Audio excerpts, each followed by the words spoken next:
4-1. Is this really happening? Are the Philadelphia Eagles for real?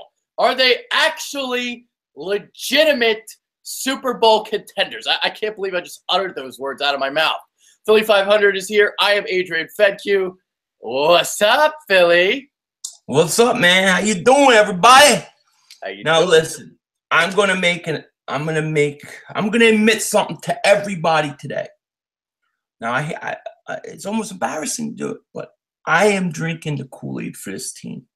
I'm starting to believe. Are you sipping or are you chugging?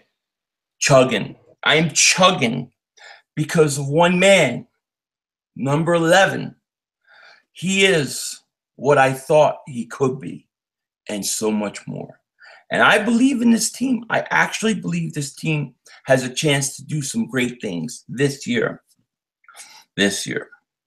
Yeah, we're going to get into all that in this show right now. Now, the first topic we're going to kind of get into is why this team is 4-1, why they've been so successful. And it does start with number 11. It does start with Ginger Jesus, the savior of the franchise, Carson Wentz. That's what we're going to talk about to start. So what did we say before the year? We said that, you know, if the Eagles were going to go like 10-6, be successful, it would be because Carson Wentz was better than we thought he'd be. When we thought he was going to be pretty damn good, we said like 26 touchdowns, 27 touchdowns, somewhere around there, maybe 14 interceptions. Mm-hmm. Right now he's got 10 touchdowns, 3 interceptions after throwing 4 yesterday. He's on pace to throw 30+. That's amazing. That is amazing because we had conversations about this. If the Eagles make the playoffs, it has to be on Carson Wentz's back. And what you're seeing is that happen. So he's ahead of schedule. He's off to a way better start than I thought he would be. This whole team is. So it's very exciting. But Carson is the man right now. And I think after this Thursday night game, the whole entire league will see that too. I believe that. And, you know, we'll see what happens. And also, real quick, I have to say this to everybody. We did a show last week. Yes, we did. Yeah. But you were banned because you live in America. We got blocked when we uploaded it. Unless you're in France, hey, forget about it. Yeah, we tried to do something new. So what we did is we took the Zoom that I do, the little shows with Brendan with, the film studies, and we tried to watch a condensed version of the Eagles game, the 30-whatever-minute version on NFL Game Pass.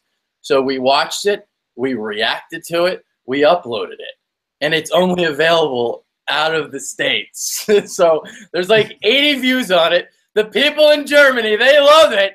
They love themselves some bitter dingbats. But unfortunately, in the United States, our content got blocked. It got blocked. We're famous in Germany, right behind David Hasselhoff. That dingbat welcomes 2 more dingbats to the show. But at least Europe will be Eagle fans when it's all said and done. I think that we're going to have a lot more Eagle fans. But yes, we did try to do something new last week. It really was good. And it came out good, but you'll never see it. Unless you go to, Europe for a week. Yeah. Then click on the video and you can watch it. Exactly. There you go. All right, so the stats for Wentz yesterday on third down were absolutely extraordinary. So he was 11 of 12 for 225 yards and 3 touchdowns, 9 of 12 on the conversion rate. So that means 2 of those completions were, well, one of them was 3rd and 12 to Nelson Aguilar, a little flip screen that was short as sticks. Another one was like a 3rd and goal from the 17. So he was 11 of 12, just surgeon-like precision. And the Eagles came in 2nd in the league on third down. So he emphasized during the offseason he needed to get better in the red zone and on third down. Last year, he was 28th in passer rating on third down. This year, he's number 1. Wow. Those are spectacular numbers for third down. That's spectacular numbers. What did you say, 11 of 12? He was 11 of 12. 11 of 12. You can't even do that in Madden. You can't do that. No. No, that's ridiculous. I mean, look, if this guy says, "Hey, I need to improve in this and this," and those are the kind of gains that he makes, then we're going to be holding a lot of Lombardi trophies in a few years, because that's ridiculous numbers. I mean, that's very impressive. You have to be impressed with this quarterback. I don't see how anybody can't be impressed by the progress he makes. It looks like the game is slowing down for him. It looks like he's got a better feel for it. And it just shows in his play. Like you said, I mean, he's very confident in how he's playing. I think he's a very dangerous quarterback going forward for teams. And it's not only 11 and 12. It's you had 4 3rd and 11 pluses. You know, it's like, wow. And he's what's so impressive is you can just see the intelligence just oozing out of him with his pre-snap. He's reading the defense pre-snap, making he knows where the ball's going to go before he even throws it. So, yeah. And he's just converting every 3rd down. It doesn't matter what Doug Peterson is calling. It does not matter. No. Carson Wentz will bail his ass on 3rd down every time. Yeah, he will. I mean, he can make something out of nothing. Something out of nothing. And I forget who it was. I heard somebody say this today. They said, when Carson knows when it's man-to-man. When it's man-to-man, you see him run. When it's zone, you see him stay behind the line of scrimmage, keep his eyes up, and move, and then find the guy to throw on the run. And he knows to do that. You know, for a guy so young, to be able to recognize that so good is very impressive. Look, he to me is carrying this team on his back already. This guy is an MVP type candidate, and I think he's only going to get better as the year goes on. I really do. Yeah. So he is reason number 1 why the Eagles are 4-1. Yes. What do you think is reason number 2? I would say reason number 2 has to be that front 4, front 7. I think the pressure that they put on the quarterbacks, especially the play of Jernigan, right? Timmy Jernigan, the way he's playing without Fletcher Cox especially, is fantastic. This guy, he was dominating yesterday. He dominated the Arizona Cardinals. And I think that front 7 has given quarterbacks problems. And I think, you know, even though we have some secondary issues, they haven't cost us any games yet.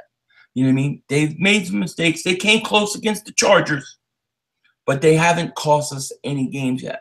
And I think that front 7 is my second reason why I think that they're 4-1.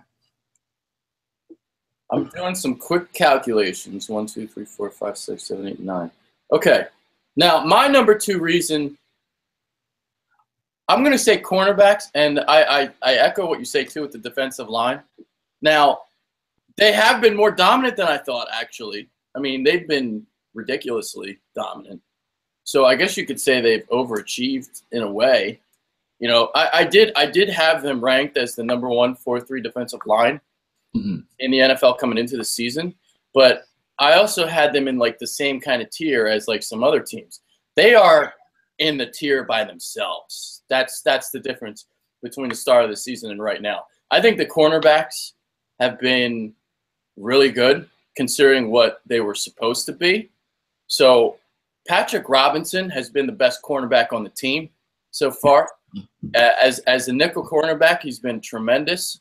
I guess he's a guy that just can't play outside because training camp, I was at the Lincoln Financial Field practice. I was there, and he was getting lit up like a tiki torch. He was awful.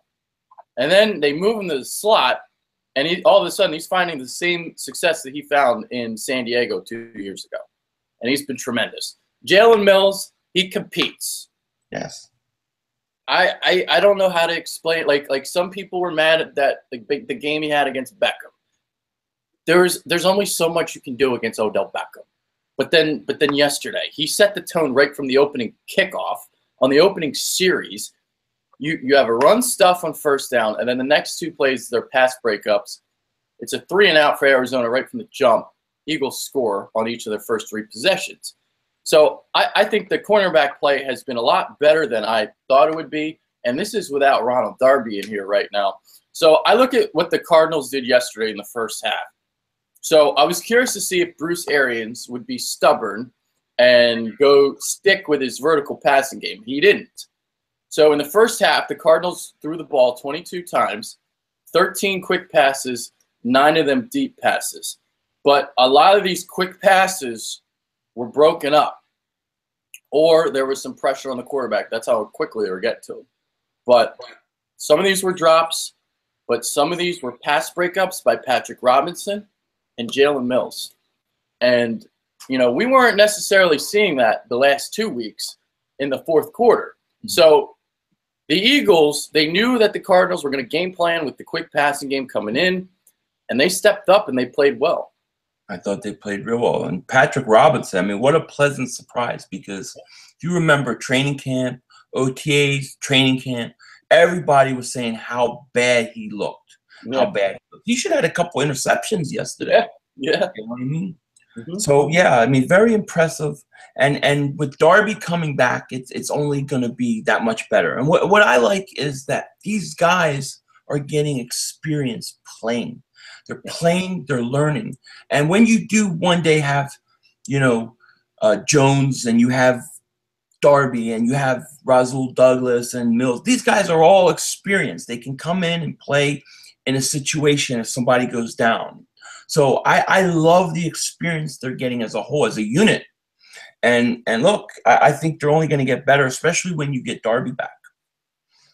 You know, something I just thought of, like, it's crazy to think, because, like, obviously the Eagles are not going to have some picks in this upcoming draft. I'll tell you what, it helps to basically have reaching a point where there's not a lot of holes in the roster anymore. Yeah, you know? I agree. Yeah, no, I totally agree. I mean, there's some things that they got to do, obviously, but yeah, I agree with you. No, I really think that in a few years that this secondary is going to be the strength of this defense. I really do, because they got a lot of young guys, and they're getting experience. Then you're going to bring a guy like a Sidney Jones back when he's healthy, when he's ready. The type of talent he is. I mean, the sky's the limit for the secondary. And I'm a big believer. I want to see Rasul Douglas play safety. My thing. I think he would be a great safety. And I mean, I don't know that they'll do that, but I think I think that would be a great move for him. Malcolm Jenkins is getting older in a few years. Maybe you can let him learn, but that's my own thing, you know. Yeah. I think now, just to really go quick before we kind of move on, I think the offensive line has dominated ever since they kind of made that change to Wiz. I think that's really helped things. And, I mean, how can you not say anything about Zach Ertz, too? Jeez. Yeah, Zach Ertz. The 1 year I don't pick him to break out, and look what he's doing. I know. So I take full responsibility for his play so far. Yeah, well, thank you for that. We thank you. You're welcome. You know? You're welcome. Send Adrian a Christmas card. He brought Zach Ertz to us. Zach Ertz didn't show up in Christmas. But look, Zach Ertz has been fantastic, I think, for the most part. But Wentz he looks for Ertz. Like, that's his guy. He makes sure he gets him involved. And I love that about him. You know, and I'll say one other thing that I want to say about the Eagles, why they're 4-1. I think the special teams play. Yeah. Look, you had a field goal kicker that you didn't know you had, 61-yarder. Sproles gets hurt. You get Barner. Look at the way he played yesterday on special teams. I even liked him running the ball. But the special teams has been fantastic so far, you know, and when you don't give up touchdowns and you don't give up things from special teams, we know special teams can win you games. It just can. And I think their special teams has been really good. Yeah. All right. So now we're going to get into the question of if the Eagles are for real. And it's a difficult question for me to answer right now, because I still want to see more. I'm very encouraged by what I'm seeing, but I think the next 3 weeks are really going to show how good this team really is. At Carolina, then you come home, you play Washington, and then you come home again, and you play Denver. So I feel like if you go 2-1 for these next 3 games, I think that would be a good thing. Yeah, look, I think it depends what does for real mean. Does for real mean making the playoffs? Because I think that they're going to make the playoffs. For real means home field. Can they get a bye? Yeah. That is the question. That is the huge I know this question. is a playoff team. We know that they're winning the East. Yeah. But Yeah, can they're they get going a to bye? win. That's the Can they get a bye? Are they for real question? Well, I'll say this. If they go and beat Carolina, I think they're getting a bye. That's a 4-1 team they're playing. They'll be undefeated in their conference. Look, the best two teams besides the Eagles in the NFC may be Carolina and Washington. And you got them back-to-back. Because Washington is, when Kirk Cousins is on, they're a good team. So, yeah, can they get a bye? Yeah, they can get a bye. I actually believe they can get a bye. And they don't have to beat Carolina to do it. But I think it goes a long way in helping them to get it. I do. I think that they are for real. I think that they can get a bye because they got the quarterback. They got that's what it comes down to. These are the 5 teams that I've written down as like in the contention, I guess, for the number 2 seed. We'll kind of see what happens as play kind of runs out. But Green Bay, Seattle, Carolina, Atlanta, those are the 4. Atlanta has a loss. Carolina has a loss. Seattle has 2. Green Bay has 1. Now, Seattle has not looked good, but we know like kind of how they kind of go. So they'll kind of pick up as the season goes along. Green Bay is already 4-1.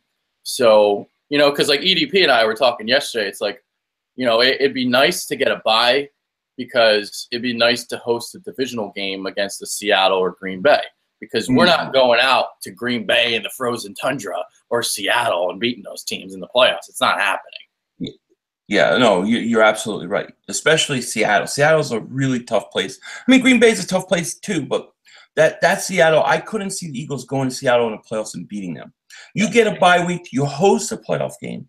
And not only do you host a playoff game, but you only have to win one game and you're in the NFC Championship. So, yeah, I mean, that's the big question. Now, maybe we'll find out they're a year away from that. Maybe they're ready to take it. But I think this game this week, this Thursday, really, to me, if they win this game, I think they're the best team in the NFC. I do. I think they're the best team in the NFC. I think you can beat Green Bay at home because Green Bay's defense stinks. I think Seattle's not the same team on the road, so I think you can beat them at home. I mean, look, if they could get a top 2 seed, this could be very special. Anything can happen. Anything can happen. But I do think that they are definitely in contention, and I do think they have a legitimate shot. I mean, I think they have a legitimate shot to get a top 2 seed. And I really believe this Thursday is the coming out party for the Eagles. This is it. This is the national stage.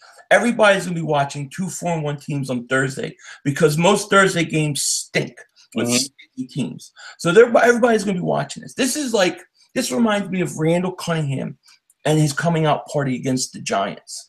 Like, this is the time where guys need to step up. Ertz, we need to see Ertz this week. We need to see Wentz this week. This is when stars are made, and this is, to me, going to be the launch this Thursday. If they beat Carolina this Thursday, I believe they'll get a top 2 seed. There are 2 things I'm going to keep my eye on to see if they can continue this success. Because I'm not sure if the 3rd down conversion rate is going to continue. It's kind of a fluky number, so I don't know if it's going to continue like that. They are right now number 1 in the NFL, converting 53.42% of their 3rd downs. Carolina is 2nd at 50%. So they are over 3% ahead of the competition on 3rd down. So I know that Carson was really good against Washington on 3rd down, and I know he was really good against Arizona. Can this continue? I think it will continue in maybe it'll continue, but maybe not 53% because that's just like an outrageous number. Yeah, that's a ridiculous number. But it's very interesting that you get 2 guys who can make plays out of nothing have a high conversion rate on third down. That's not surprising, actually. And I think because of Carson's ability to create and to move around with his feet, I think that that number is going to stay high. I don't think it'll stay as high as it is, obviously, but I still think it'll be tops in the league. I still think it could be top 3, top 4. So I do think it'll stay, but yeah, I mean, maybe the number drops a little bit, but that's okay. Yeah. And then the other thing I'm looking at is Doug Peterson, and will he have the stick-to-itiveness to stick to the running game? So you got a good run. Now, this is a week where I actually think they're going to throw the ball a lot. I just have a gut feeling. Maybe we'll get into that in a minute. But if you start playing some better defenses, can you stick to the run? Because even yesterday, I mean, they ran it only 8 times in the first half. They threw it 18 times. They built the lead, but they did run the ball in the second half. They did run the ball at LeGarrette Blount. But if that game happens where they kind of struggle with the run, they're struggling to gain traction, is Doug just going to completely get away from it? And that's what I don't want to see. Yeah, I agree. I'm not sure he will. But look, if you look at the way Blount runs, right? Just the way Blount runs is the more you give him the ball, the more effective he gets. The later in the game, the more effective he gets. I thought Blount would have gotten more carries yesterday, especially the way he was running. So, yeah, I mean, you got to stick to it. And I'll tell you another thing. I'd like to see Barner get more carries. I was more impressed with Barner than I have been with Smallwood. Smallwood's hurt again. I would continue to give Clement carries. But, yeah, I agree with you. I do think they're going to pass more this week. I just think that's what they're going to do. But you know what? You got to stick to that running game, because when they're balanced like that and that play action pass starts to work, man, it's pretty brutal. Yeah. Yeah. It's not a coincidence that passing lanes are opening up because the running game has been successful. This is not, coincidence at all. Yes. So there you go. No, you're right. Yeah. Especially when Blount is running the ball, because it takes 3 guys to take him down. Yeah. So, yeah, I agree. That balance is going to be, when we say balance, it's not like 50-50. It doesn't have to be 45. You're going to always have a higher, they're always going to have a higher pass ratio, I think. Yeah. But somewhere, 55-40, I think is fine. Okay. Good. Now we look at this game against Carolina. The reason why I think they're going to throw it a lot, I look at their linebackers: Shaq Thompson, Luke Kuechly, Thomas Davis. Not only the inside running, but they're great going sideline to sideline. So those sweep outside zone plays, it's going to be difficult, I think. I believe they are 10th in the NFL against the run. So, but the way the Eagles run, I think they match up well against them. So I look at their corners, and they got a couple young corners, and I think you can exploit them. And I think that's why I think the Eagles are going to throw the ball a lot. Yeah, I agree completely. I think they're going to throw the ball a lot. And look, this is where it'd be nice to see Alshon have his breakout game. He's gone against a lot of good corners so far this year. So I think he's going to have some favorable matchups. And I definitely agree with you. I think the cornerback spot that is secondary is where you want to attack Carolina. And as long as they do that, and if they can hit Cam Newton and bang him around a little bit, they'll throw him off his game and they'll win. Yeah, I think coming in, the Eagles kind of match up well because you look at the corners again. You look at Alshon Jeffrey. That's a great point you just made. I mean, you look at the first 5 weeks, you just had to play Patrick Peterson. Now, Casey Hayward's a very underrated corner. He's not top 10, but he's very underrated. Janoris Jenkins in week 3. Week 2, it was Marcus Peters. And in week 1, it was Josh Norman. Now it's James Bradbury. It's like a breath of fresh air for Alshon Jeffrey. So James Bradbury on one side, you got Darryl Worley on the other. These 2 guys are improving for Carolina. They've gotten better, but by no means are they, good cornerbacks. I would say maybe they're average. So, and then you look at their safeties, Mike Adams and Kirk Coleman. I think you can get a couple deep passes on Carolina as well. So, I mean, I see Carson Wentz having another big game. Yeah, I hate I just hate Coleman. I'm telling you. When it was him and Nate Allen, dude, that used to drive me nuts. It's like bad flashbacks. I want to punch a hole in something. You know what I mean? Those guys with me. I don't like Coleman. But you know, also, you know, on the defensive side for us, there's no Olsen. So that's a big loss for them. And you know, you're gonna have to go up against Benjamin, but I like the matchups too. I do. So yeah, I think there's some opportunities for the Eagles to take advantage of some stuff. But look, man, this is the first real big primetime game for Carson that has some meaning. Like, this is a big game. So it's going to be really interesting to see how he plays and if he's ready for this kind of stage. You know what I mean? Because I expect a playoff atmosphere. I do. Yeah. This is the first time since like probably that Dallas Sunday night game where Carson Wentz is really in the spotlight. Yeah, that Dallas that game pissed me off too. Dallas stinks, by the way. Just gotta get that out. They stink. The Giants stink. The Redskins are a tough team, but look, the division is ours, man. It's ours. So this game is something. This game, I'm like, all I could think about all day, all night is this Carolina game. Like, I wish I could play. I want to run into somebody. You know what I mean? Thank God it's Thursday and not next Sunday. Couldn't wait till Sunday, man. And I heard that they're not wearing the white jerseys. Now, I don't know if this is true, but they're going to wear Rush colors. Uh-oh.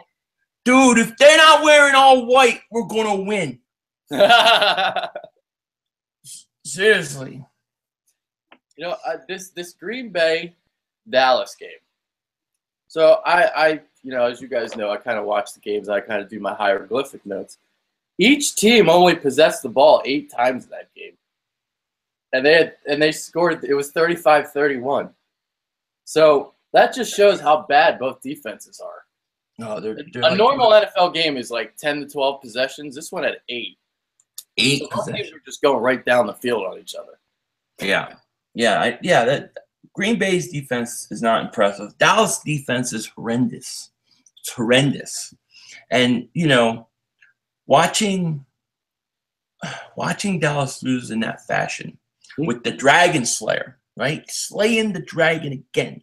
I said during my life, I said, don't worry, Green Bay is going to win. Rodgers is going to beat him at the end again. Just watch. And it happened. It's the most beautiful thing ever. Like, really, it made my night. And now Dallas is going to be in chaos. You got the Giants in chaos. I love it. But we got to win this week. Then it counts. Yep. You know, I think I'm not ready to make a prediction yet because this is a hard game. But it's very hard. You know, but I had a lot of trouble with the Chargers game. And my initial instincts were to pick the Chargers, and then when I thought about it, I picked the Eagles. And this is kind of feeling like the same way. My initial instincts were we're not going to go to Carolina and win. But as I kind of look at the matchups, I think the Eagles it's kind of favorable for them in a lot of ways. It is, yeah. I think it's tough to go on the road. Yeah, I mean, I have to admit, it may be very hard to be unbiased in this game, picking this game. You know, I'm going to try to do my best, but I want the Eagles to win this game so bad. I don't know. You know, I'll tell you what worries me. Devin Funchess is starting to play better. Kelvin Benjamin is a load. These guys are like tight ends, and you're going to be asking your corners. Now, Rasul Douglas is a little bit bigger. But Jalen Mills isn't exactly the biggest guy in the world. So you're gonna have 2 mismatches in terms of physicality. Are the Eagles' corners going to be able to handle that? Yeah, no, it is. You know, Cam worries me. Cam Newton's ability to He's keep playing plays just as alive. well as Carson Wentz right now. He is, and he's got such a cannon, man. He's got such a big arm. You know, he does. He worries me. I hope that the Eagles go at him. I'd like to see them blitz him. I know that they worry about their corners and stuff, but I think you got to knock Cam around. I think if you knock him around, especially early, he gets like a little frustrated. He gets a little off with his throws, and then he tries too hard, and then you got him where you want him. So I think that's going to be the key is you got to hit Cam. You got to get pressure on him because he will kill you if he has time. He will kill you, and there's nothing you can do about it. Yeah. You know? Yeah. And I'm sure they're thinking the same thing about the Eagles and Wentz and his ability to stay alive. But I don't know if Lane's playing or not because, right, he might have a concussion. I know he said he wants to play, but if he has a concussion, isn't it up to the doctors? So yeah, we won't. I'll have to check out the press conference. I guess I get the transcript sent to me, so I'll have to look at that. I'll have to look at that right after the show. So, but I love getting the transcripts because, like, I instead of like having to listen to all 15 minutes of Doug Peterson having to say "gosh," I can just read it. You need Doug Peterson Corleone. Yeah, I need Doug Peterson Corleone. That would be fun. Doug Peterson Corleone press conference. That would be good. I like that. It's a good idea, actually. So what do you think about Jim Schwartz taking your job?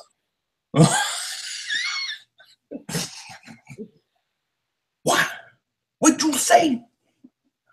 Do you think you can do it on the spot? What's that? It's hard to do it on the spot. I know it is. I have to have the glasses and the suit and tie on. Then it just get the I actually did. I did one for Saturday night, and I fell asleep, and I didn't upload it. So I didn't want to upload it yesterday. So I'm going to release it during the week. I'll release it Wednesday probably, but it's already done. Doug Peterson is coming after YouTubers. Just put it that way. Well, he should be going after me. I came at him pretty hard. Yeah, Doug Peterson Corleone's coming after the YouTubers. Well, does Doug Peterson Corleone that know that Carson Wentz is really making him look good? I don't know. I think he may be in denial.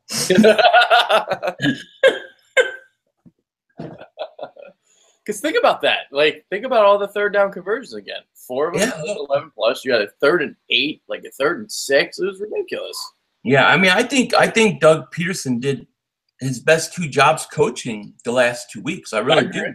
I agree. But I mean, you have to wonder when a guy keeps plays alive like Carson to convert on those many plays. You know, it's going to be. Is it Carson making Doug Peterson? You know, I can't say Doug Peterson's making Carson, but that's eventually what it'll come to. I think Carson is way ahead of schedule. I mean, way ahead of schedule. So I think he's helping Doug out. There's no doubt about it. So he didn't have a 3-touchdown game until yesterday. He had it in the first 15 minutes. Do you think that there's going to be more of those now? More of those 3-touchdown type of games? Yeah, I do. I think because, I mean, look, we're talking about second-year quarterback in week 5 of his second year, right? If you look at Winston, you look at Mariota, this is right around the time where they started to have big years last year. And I think things start to slow down right around now for a guy. And you can see that with Carson, just the way he plays, you know, the confidence that he has. And I think that with that will come opportunities for him to throw more touchdown passes and that kind of thing, because he'll see things that he didn't early on. So I expect more 3-touchdown games, more 4-touchdown. I think it'll happen. I mean, it won't happen every week, but I think it'll happen more and more. I mean, I wouldn't be surprised if he comes back this week with 3 touchdowns. Yeah, I don't necessarily disagree because because of the competition. I think the cornerbacks for Carolina can be beaten. I think Alshon Jeffrey can have a big game. See, like I see this game, and a lot of the big play threats in the Eagles are in favorable matchups, and that's why I think that something good can happen. All right, so I just did a little quick little search for Lane Johnson. So it looks like he's not going to. Well, they haven't ruled that he's not going to play, but he's in concussion protocol, and there's a report saying that the Eagles are preparing to play without Lane Johnson. So I don't think he's going to play. Big V played 34 snaps yesterday, didn't give up any sacks, quarterback hits, or quarterback hurries. That's pretty good. Yeah. Oh, that's pretty good. Look, he's getting better too. Yeah. He's getting better. And look, I still think there's problems with that middle pressure. There's still too much pressure, I think, sometimes up the middle for Carson. Just too much of a push. Maybe that's just Kelsey because he's small, but it's too much. But for the most part, I think they're starting to play better. And Big V's playing better. That's great. You know what I mean? And Lane is a big loss. It's a big loss. But when you're in concussion protocol on a Sunday and you play Thursday, the chances are you aren't playing. So that's going to be something the Eagles are going to have to take care of. You know what I mean? I hope that it doesn't, what Doug doesn't do is he gets too conservative. He doesn't take shots or do certain things because he's worried about that pressure on that side. Keep an extra tight end in or that kind of thing. You got to stay aggressive and you got to go for the kill because you're on the road. You got to play to win on the road. Yeah, and without Lane Johnson, they're going to have to combat Charles Johnson and Julius Peppers, and that's not going to be easy. That's not easy. Mm-mm. Even though they're older, what I'll have to check out how the snap counts are for those two guys, but I'm assuming that they're pretty much seeing even snaps to keep fresh. So, especially with their age, that's what I would guess how they're using them. Yeah, and I can't say for sure, but I'm assuming that they still are a team that likes to bring pressure, and yeah, they're going to do that. So, I think the Eagles have to take advantage of opportunities, and I hope Doug doesn't overthink it and get too conservative and, it comes back and hurts us. That's what I don't want to happen. Yeah. All right, let's see. What else there to talk about? I think we pretty much covered everything. This might be Dingbat of the Week time. Dingbat of the Week. I love Dingbats of the Week. You want to go first or do you want? You go ahead because you got a good one. All right, so my Dingbat of the Week just won it yesterday. I wish I would have taken pictures and wrote the person's name because I would have gladly said it. But somebody was very upset at me for having a cigar in my mouth or near me while I was doing my live stream. Not because I had a cigar, but because they accused me of smoking pot and being a bad father for having a joint, they called it, with me in my mouth. Even though it was a cigar and I don't do pot, because the last time I did pot 20-some years ago, I thought my shadow was the FBI. And I heard my feet grow. And I didn't like it after that. So therefore, I don't do it. But I was accused of it. And they said that, what kind of father am I? And that's my Dingbat of the Week. My Dingbat of the Week goes to the Vice President of the United States of America, Mike Pence, and his publicity stunt. What a dingbat. Don't you have better things to do, like the future of this country? You took 10 hours of your day just to go, where did they play the game, in Indianapolis? Just to go all the way to Indianapolis. You knew that San Francisco 49ers players were going to kneel. You knew this because they do this every game. And if you're Mike Pence, you're also a dingbat for wanting to go see the Colts and 49ers play. By God, what a dingbat. The only other game worse this week was the Jets and the Browns. Maybe he could have went there, but maybe he knew that nobody was going to kneel. So he goes to the Colts and 49ers. He pulls the publicity stunt. He leaves. What a dingbat. Yeah, those are bad games. But think about this. those weren't even the worst games. The worst game was the Chargers, 0-4 Chargers, and the Giants. The Giants are now playing the worst football you can imagine. And the way the Giants lost was so beautiful. But, I mean, 2 0-4 teams. I mean, that's pretty bad when that's the worst game of the week. Chip McApoo. Man, Chip McApoo stinks. I predicted that he would get fired this week. I really think he's going to get fired. Why would you keep him? Oh, he's so bad. He's so bad. I can't ever figure out like what the Giants are trying to do. You know, one drive it's like these quick passes. Another drive you try to run the ball. Then another drive you do this, and I don't know what the hell Chip McApoo is doing. I don't know. I don't know at all. They're bad. I mean, they are the worst team in the league right now. They're going to get the first pick. They're going to wind up getting a franchise quarterback. This division is going to have the Giants with a new franchise quarterback, the Eagles with franchise quarterback. No, they are losing. They have to start winning. But if you can't beat the Chargers, who are you going to beat? Like, who could you beat? I don't even know. And now they don't have Beckham.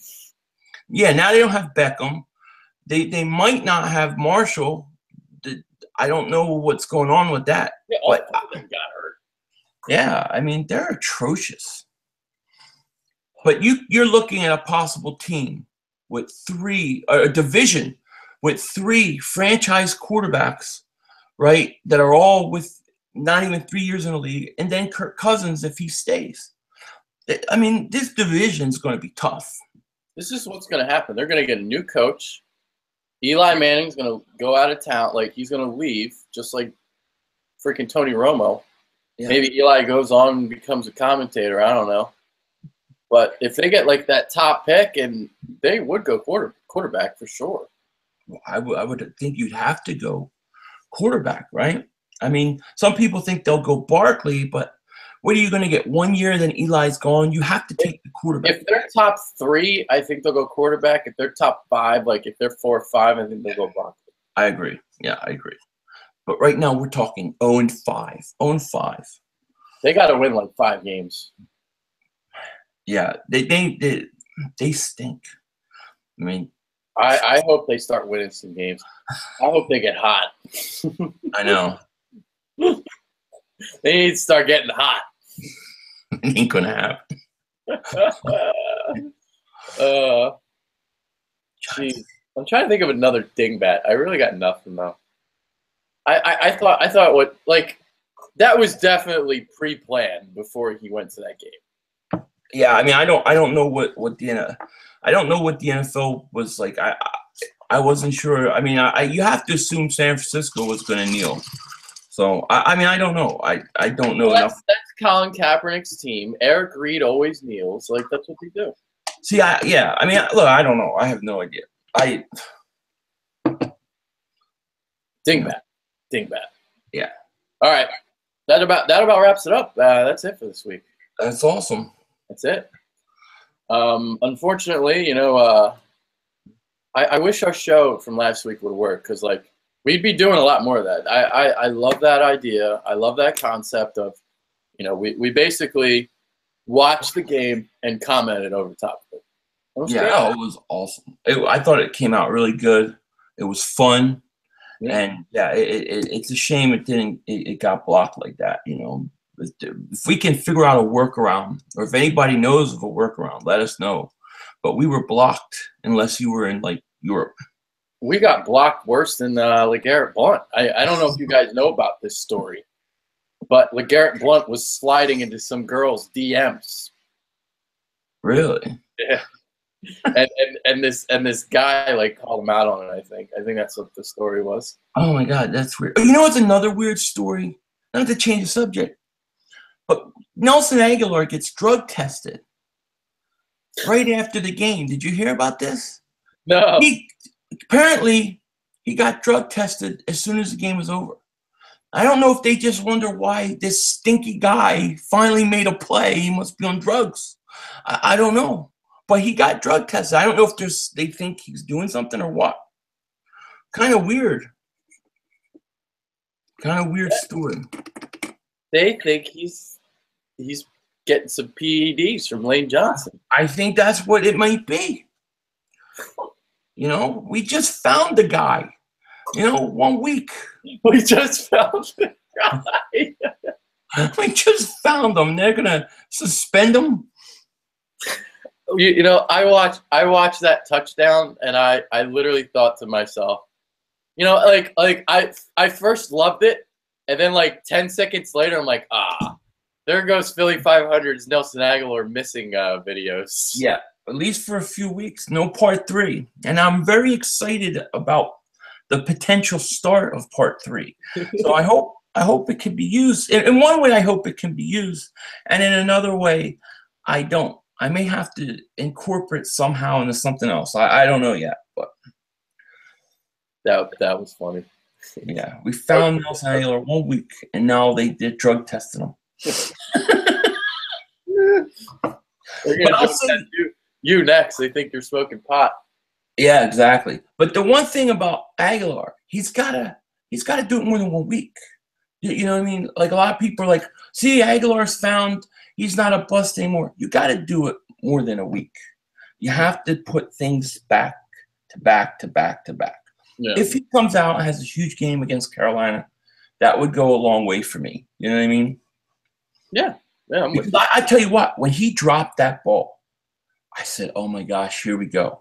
Because I didn't know how he was going to react to dropping that ball. But Wentz, and I give Wentz credit, went right back to him. Let him catch it, get it off his mind. I really think he went back to him on purpose because he knew if Aguilar starts thinking about this too much, it's going to bring him down. You know, Wentz has done that a lot. You know, he remember the touchdown to Ertz, and he dropped the play before, and he went back to him. That's something I've noticed with Wentz too. That's a leader, man. That's a leader because he's the general. He's thinking about everybody's on his team, their needs, what is best for them, and that's how he does it. He great general.